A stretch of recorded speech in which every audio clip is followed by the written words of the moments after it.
How you doing? Got the washing machine on there. Hopefully that's not going to be annoying. I can't be bothered turning it off. Second video. And before I go on and talk about my time in Argentina, I'm going to round up from the last one there. Sometimes when I talk, I get lost where I am and forget to say half of what I'm trying to say. So I was mentioning Catholic Church, and there's been a wee bit of movement there. I don't mean to be disrespectful to Jorge, but having lived a good life, I think it was maybe time for another pope, you know. So hopefully we get a pope in his 20s now who understands what it's like to have your whole life hacked and thrown around the world, and maybe on the back of that might actually do something about these corporations. But Catholic Church I was talking about, and I meant to round up by saying, if people there, like my sister, are asked to live almost perfect lives, you have to have somewhere to live those lives. There has to be an understanding, and I know there is there technically with confession and forgiveness, but that was the point I was trying to make there. So I'm going to talk a wee bit now, with a massive spot on my nose that's come back, which is great, about Argentina, my time in Argentina. And then the next video is going to be about my life and who I am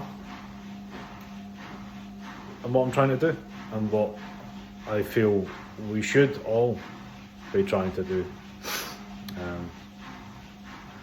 So, going to talk about Argentina now. One of my first experiences was on the subway. So I went out there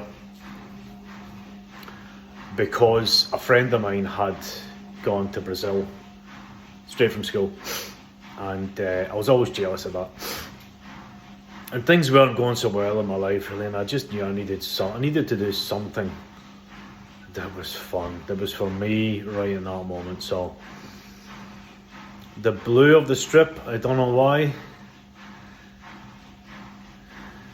the women, the carefree attitude to life, that yeah, there was just something about it. I'd been to Brazil the year before, didn't really seem like my bag, and I thought, let's try Argentina. So out I went and applied for a job in a school there, but got nothing back. And then people were saying you can teach English, but there were a lot of people doing that for beer money, and there wasn't enough money in it. And so I started to busk on the street. Didn't go so well, and then things progressed from there. I found a place for myself, and one of my experiences was playing on the subway and playing the theme from Scent of a Woman, because it was the only piece of tango that I knew that was, I thought, in popular the mindset of, generally speaking, people. Little did I know, but I played this and I made a mess of it, and no one even noticed. And when I say no one noticed, like no one noticed and said, oh, it doesn't matter. No one even noticed that I'd made a mess of it, and they all thought it was great. And I'd been in an environment studying from the age of 17 to 21, where endlessly it was poured over. You need to do 2 down bows there and 3 up bows and slur those 3 notes together, and people really getting angry, actually getting angry about that kind of thing. And there aren't really any words for how ridiculous that is. So to have someone just listen to the sound I made and the fact that I loved the music was fantastic. So that was an open door to my time in Argentina. They had just had, a few years after actually, a very left-wing socialist government and people had peace to live. And I was very privileged to be able to live there for a time. It really brought me back to life. By God, did I need that. It wasn't long before there were problems back in Scotland from a mentality where everyone's scared to live. And say everyone, I don't mean that, but too many people do what they're told, basically. And you might then look at Argentina today and say, well, look at the state of it, but that's because too many people do what they're told in Scotland and other countries like it. But the time there was very life-giving, and every other day I would have an experience that was really life-giving, you know. I sat in the Starbucks one day, to my shame, but sometimes the coffee shops there or whatever it was, walked into one day and this guy pulled a massive bogey out of his nose right in front of me and wiped it in his apron. So you wouldn't get that in Starbucks, to be fair. And sometimes I would go for the air conditioning and the fact that I knew what the coffee was going to take. Like, anyway, I was in the Starbucks and there was a march outside in the city centre. Just the kids, 12, 13, 14 years old. They'd made their own banners, marching through Buenos Aires against changes to the education system. And the police stopped the traffic. And I thought, if I can take just a tiny bit of that back to Scotland, I'd be happy. Of course, total chaos. Scotland's a country that's lost its sense of self. And I know if anybody ever starts looking at these videos, there'll be all sorts of arguments. I've just seen a video there of someone talking about how in France they don't know how to drink, and in Scotland they do. It's just the most ridiculous. Anyway, people like that are probably gonna jump on it, but what can I do? I've lost my way again. What am I trying to say? Argentina. So there was that experience.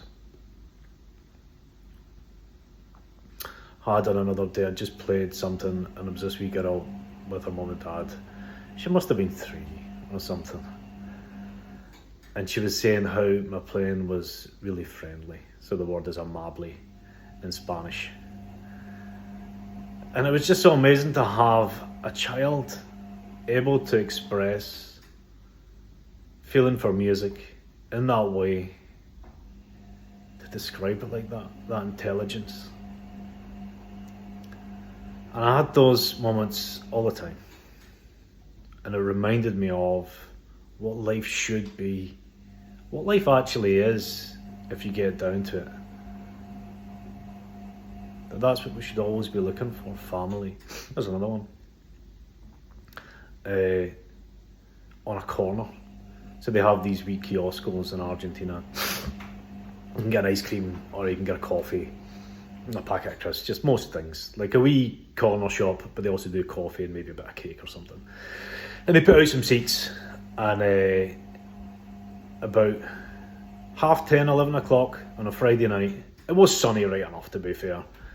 This wee girl, 13, 14, out with her gran, just sitting chilled, having a coffee on a Friday night, not going mental, not smashing windows, just quite happy to sit with her gran at 10:30, 11 o'clock on a Friday night outside the kiosco.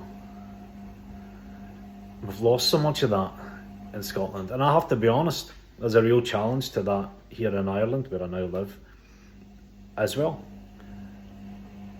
There's a Gaelic Athletic Association here that's huge for society. There's a Cultus, which is another one. It's different here in Ireland, but apparently in schools there's a big challenge also to social norms, what's acceptable to say to a teacher, an acceptable way to behave to a teacher. But then also in the NHS, there are nurses here just now coming from other countries who are never nurses. It's insane. So there is a big fight here. But but it's better than Scotland. In Scotland, there's nothing left really, you know. The country's finished, and that's the saddest thing, because it could be one of the most beautiful countries in the world, and it's just an empty vessel. It's just been routed. So, back to Argentina. Unidos y organizados. So that was the big slogan. I know my Spanish is off. I've been away for a while. Normally my accent's quite good, but unite and organise. That was the slogan of the party that was in power when I was over there. Simple things like that, taking interest in politics. It's like 32 people run for president. And there's something beautiful about that. Obviously, 20, 25 have no chance, but they still run because they believe in politics and democracy and expression in life. So that was a slogan there. Cristina Fernandez de Kirchner, very good woman, gave a laptop to every child in Argentina.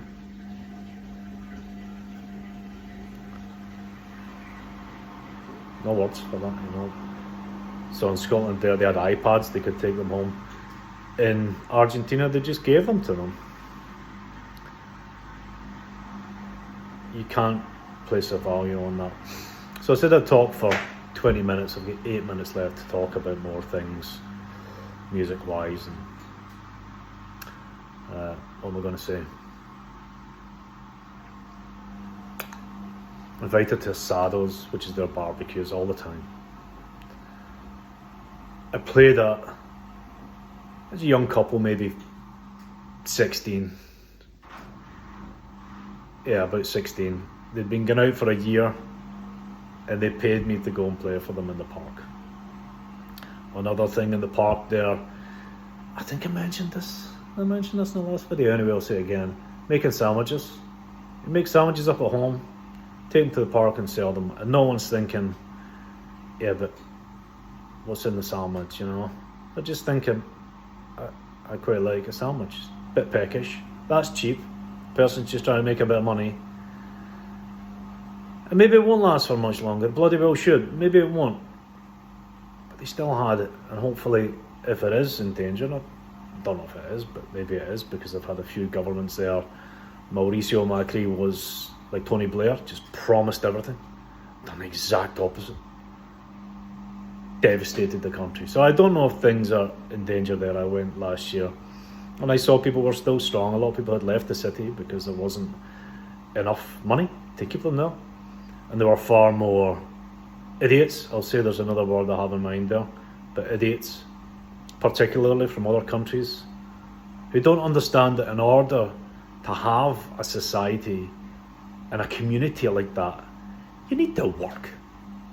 And work is not sitting all day looking at graphs and deciding how you're going to do next. It's every single day believing in life, doing something worthwhile.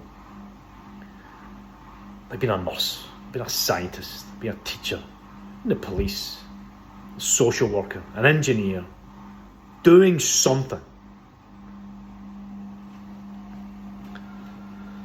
So I did notice quite a lot more of those people, which is very, very sad. But I also saw that they were still there, the strength was still there, and I hope I get back out soon and I'll be able to stay for a bit longer. So what other experiences could I talk about? What happened? Played at weddings as well. Some of them were disastrous. Played at a wedding one day and we were, this is not a good example, but I can't think of anything else just now, and it is funny. So I think we were an hour and a half late. We were the band. It wasn't my fault.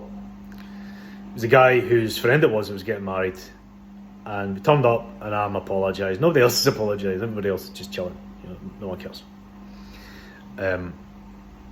Then the double bass player realises he's left, of all things, no, it wasn't his double bass, it was his bag. He'd left his bag on the bus, and I'm thinking, oh shit, that's really difficult, we'll have to phone the bus company, whatever. And the two of them got in the car and drove after the bus. Hour and a half late for the wedding. About 4 hours late, because he got his bag. He drove after the bus, he got his bag. We played at this wedding, and it was amazing. It was beautiful, out in the countryside. And just so many good people enjoying some music.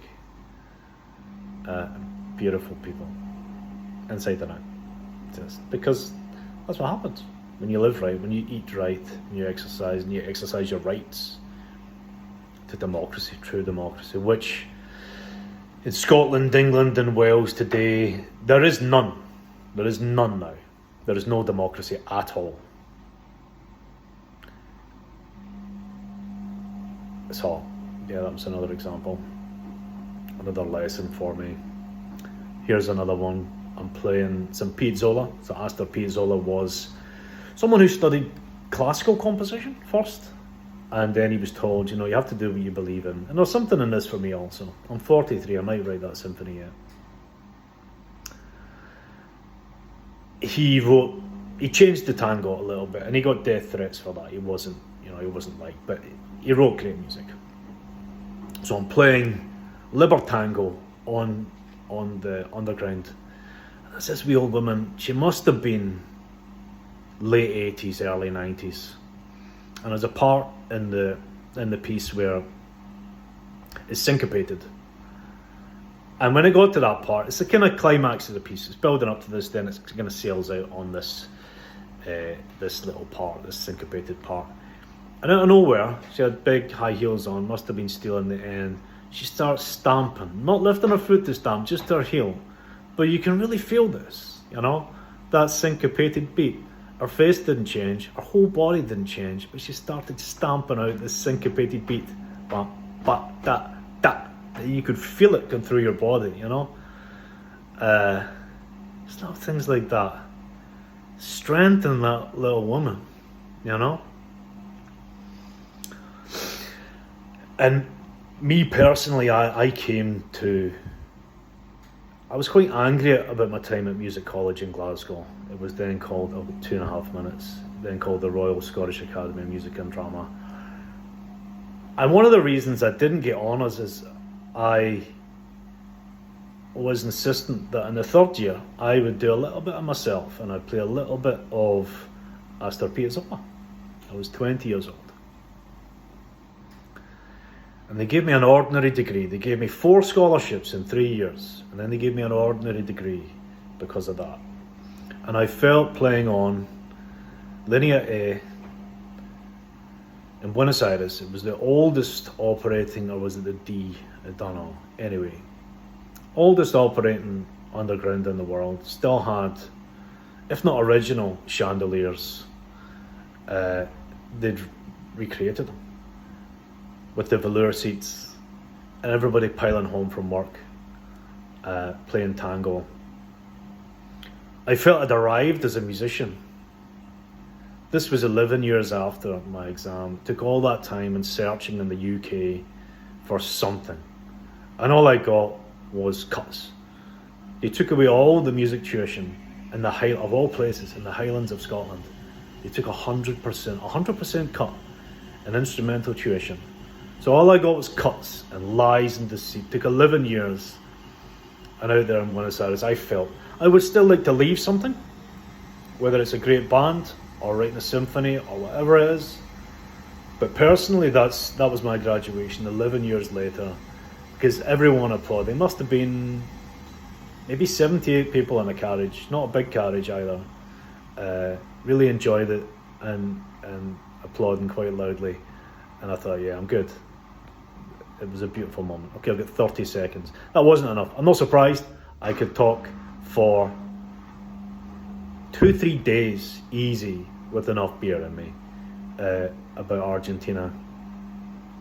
And it just shows you what life can be if you're willing to get up off your ass, turn the television off, eat properly, exercise, and insist that people in government represent you. And if they don't, you're allowed to drag them out. 5 seconds. See you in the next one.